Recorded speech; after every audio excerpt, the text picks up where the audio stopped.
Me again, Tom. A gentleman by the name of Scab over at Choirboyz Cutlery. What is he? Choirboyz.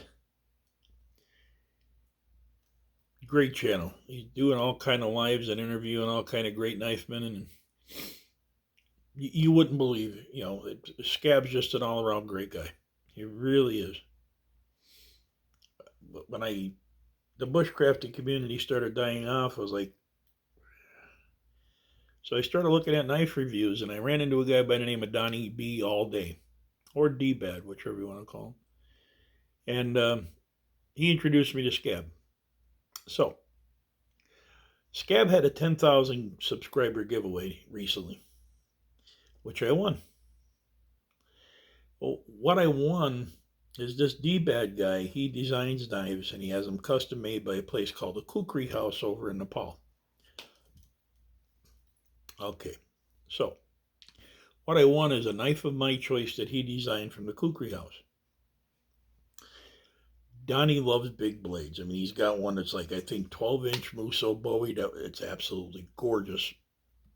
But I don't have a use for it because, hey, I'm this way. Then he had a D-guard Bowie. Oh, man, I'm telling you. And then he had a Highlander Bowie, which was kind of a Pacific Bowie blade. I love them. Again, if I ever start going back out in the woods, they're beautiful knives, but not useful to me.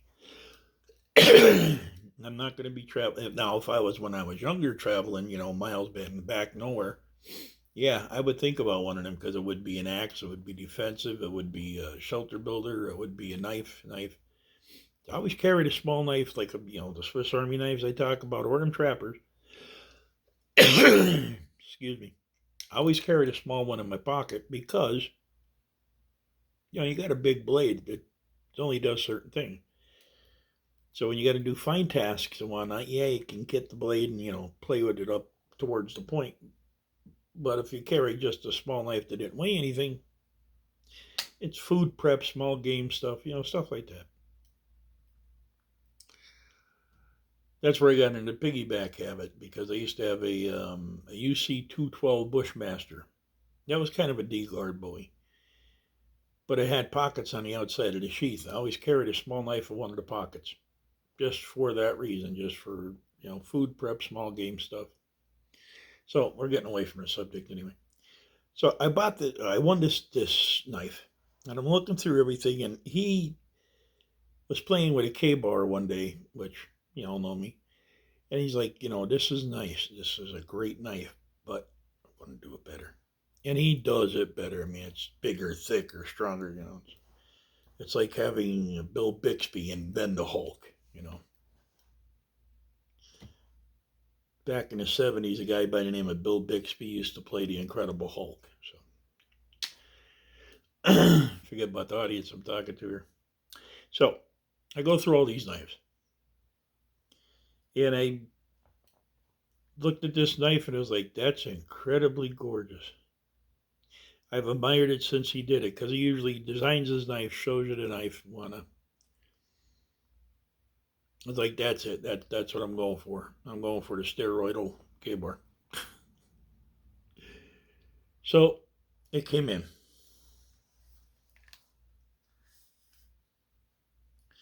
Now this is custom made in Nepal. This is Donnie's design.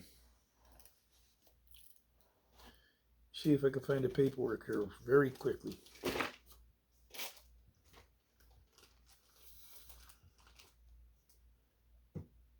I got paperwork upon paperwork upon paperwork upon paperwork.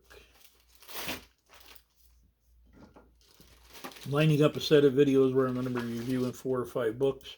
So, all right. Oh, this is going to be fun. So you get one of these papers. Okay, it says the Kukri House up here. This is all the specifications of the guy who made the knife. His name is Lak Bahadur Lama Subash. They even give you his fingerprints. So his date of birth was 1993. Permanent address, family members, he's unmarried. 2010, he started working for them. 2010. His maker's mark is the numeric 2, which is on the side of the knife. It's a good thing you got to read these things because I would have known that. He specializes in knives and regular and panawals. Special versions, about 40 to 50 pieces a month. And he has an 8th grade education, and it is signed by the gentleman right there in the corner. Okay. Now, if you ever order one of Donnie's knives, and I advise you to try them, they're decent knives. If you ever order one of Donnie's knives, read the paperwork that comes with it, because that's just a quick overview, right? This is actually a paper designed to teach you how to drop stuff on the floor, how to swing a kukri, how to take care of a kukri, what to do with the little knives on the side, I forget what they're called, how to draw it in and out, carrying it, everything you want to know how to do or what to do with a kukri is right here. Plus it also has the, there we go, the Rabgestor website and everything else. So you can go right there, and that's where you can find all these blades. Go on there, go under Dbad Creations, and you can find all of Donnie's designs. Now over here, there's another pamphlet. It gives you all the knives that they make. Hang on a second. It gives you all the knives that they make. Can't really see what I'm doing here, right? So you can order any one of these knives. Now, let me take a quick look here.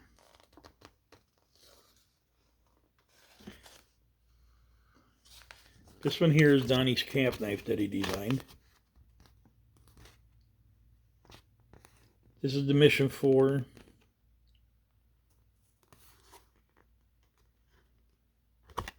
This is the War Machine.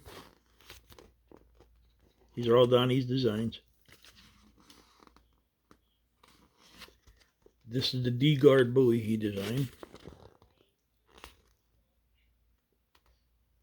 And there's a couple other knives there I don't recognize, but they're there.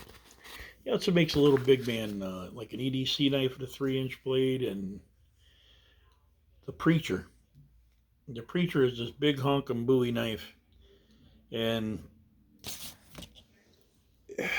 Scab gives one away every 500 people. That's how much faith he has in them. So if you're going to go over, just say go over to Kukri House. When I get done with these videos, I'll leave the web page in the bottom. You can go over and pick out a knife. A lot of them are, most of them are under $100.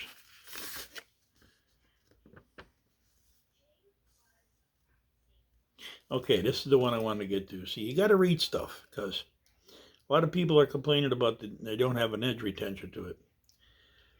It says the kukri is mainly a knife made for cutting, hacking, and swinging, not for slicing, peeling, or shaving. So edge sharpness, and these knives also, are prepared accordingly to come with the standard edge, very sharp, not super sharp paper cutting, but a next level.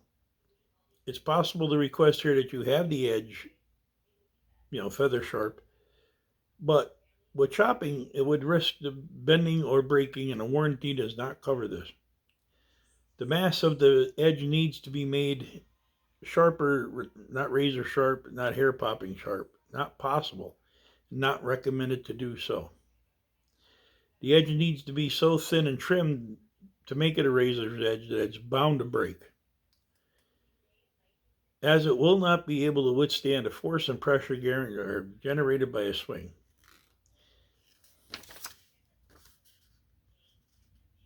Shows you the right way and the wrong way out of a kukri to take it in and out of the sheath.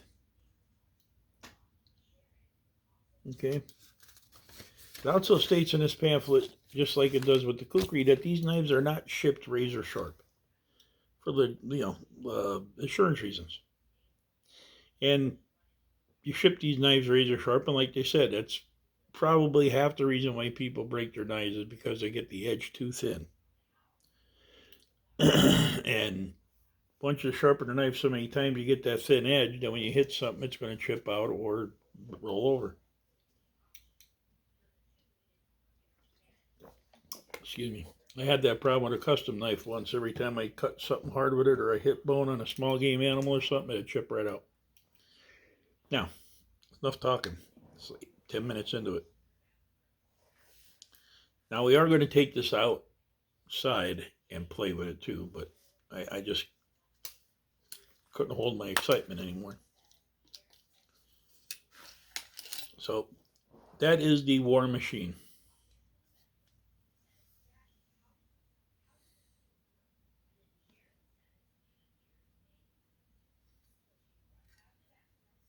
This is sub $100. This is about $150 to your door, custom.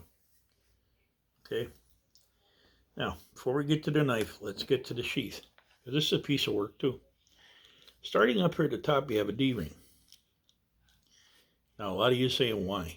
Because you could put a dangler on it if you're wearing a parka or a coat. Hang it up here with the D-ring. It'll hang down on your waist. Or you can baldric rig it like this for the outside of your coats. At least that's what I'm thinking. It has a very, very, very generous belt loop that will accommodate any kind of web belt, pistol belt, whatever you want to call it.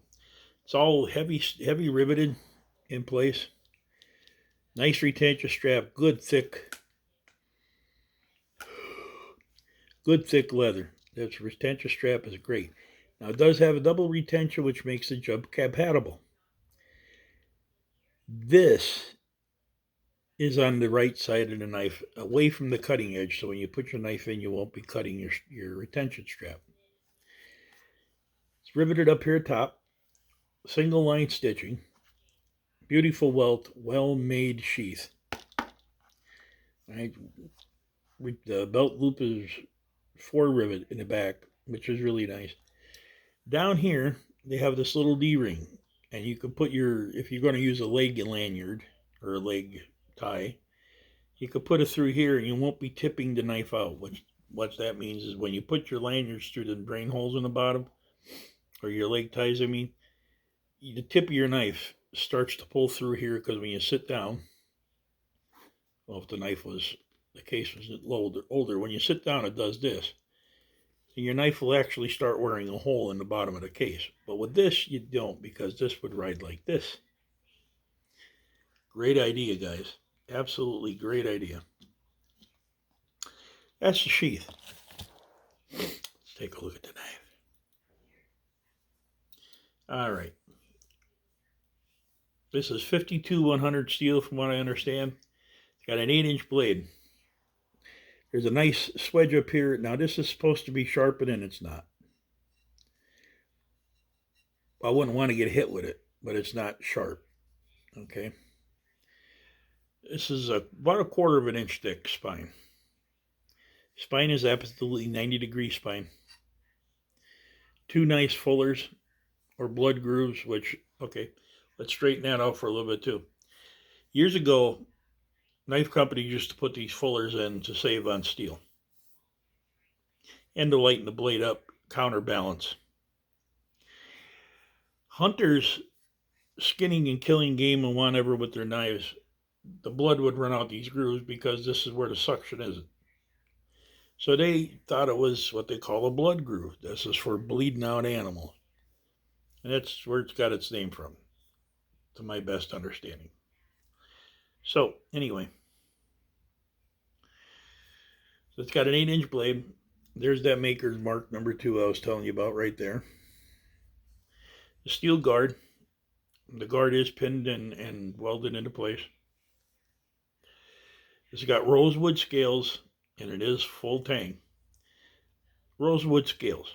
This is Donnie's design now. 3 pins holding on. And in case you're wondering about these grooves, when you're using a knife, your hand's all sweaty and everything. Them grooves help you to dissipate sweat off your hands, and also to keep your hands kind of cooler because it's got some kind of an airflow to it. It's got a 5.5 inch handle. He said it is full tang. Now,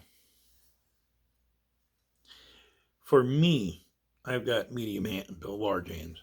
When I grab it here, it fills my hand up. It's nice. I'm not expecting any hot spots, but I don't know because I haven't played with it yet. It is nice, but it gives me enough room back here to really get a chop and swing with this thing.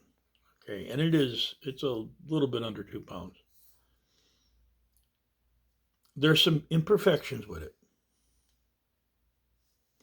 Now, these are hand ground, so if you get a knife from a kukri house and you find imperfections, you're like, oh yeah, they're hand ground. They're not CNC machined. They're not, these are hand ground. This guy sits on, in the middle of a dirt squat and has a little grinding wheel going by hand. So you're going to find stuff like, for instance, this grind here that comes up to the swedge. It's just a little bit off from this side. And I mean, you won't notice it, but it is just a little bit. Now, I have to give him credit. The distal taper on this knife is perfect. Where the swedge comes together right here is perfect. That's kind of hard to do hand ground. The fullers, blood grooves. This one is kind of, it's not straight, but it's kind of, what do you call it, bowed. And it's not exactly great off the edges. But then again, it's custom ground. The guard, there's a nick here where he let the wheel hit too long. And the other thing I found with it is this little nut right here. It's crooked. It doesn't go straight across here. Now, there are little imperfections because of the maker. Design of this knife, fit, finish, and balance. I'm not good at twirling yet, but I will be. Fit, finish, and balance for the size of this knife. It's a 2-pound knife. And you can swing this stupid thing around like you would your K-bar or any other light fighting knife. Phenomenal. What a design. It's just amazing. Now, you can choke up on it. There is enough of a non-sharpened area here, but it make a little choil. You can choke up on it if you want to. But yeah, Donnie, man, I gotta say, this is one heck of a knife. I'm going to thoroughly enjoy this. And if I ever get well enough to get back out in the woods on a regular basis, this will be on my side constantly. As far as the edge, we read the paperwork, and in the paperwork it said they're not sending it through with a razor's edge because of, insurance reasons. I understand that. See if I can find a piece of paper. They're usually all over the damn place.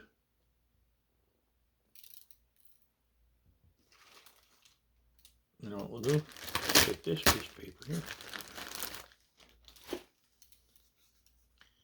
Okay, this is just a piece of prescription paper. It's kind of rough. I'm going to strop it, get the rough edges off. But like they said, they don't send them through razor sharp, but they do send them through at an edge. Okay? Universal test. If it'll shave thumbnails, then we're good. And it does shave the thumbnail. Where's it at? Yeah. It's right in there. Okay. Now, this is, you can hear it. The edge is ground too far this way. This is not Donnie's fault or anything like that. It's the maker. The design of this knife is perfect. I can tell you just by playing with it, it's going to throw well. It's going to leave the hand well, either end. And I'll be honest with you, if for a sub $100 knife, like 150 to your door, and you can't beat this, I would recommend just the balance of the blade. I've been playing with knives for many years, and the balance of this knife, I know what it's going to do. I know what it's going to be capable of doing. So this is part one, and this is a lengthy video, I know. So if you're still here, thank you. But Dbad War Machine. You can get it at the Kukri house. You can't ask for a nicer knife. So this is Tom and my Dbad. And I do thank you for your time and your patience. I'm glad you hung in there if you're here still. Don't forget to share the video out. And we will see you guys on the next part.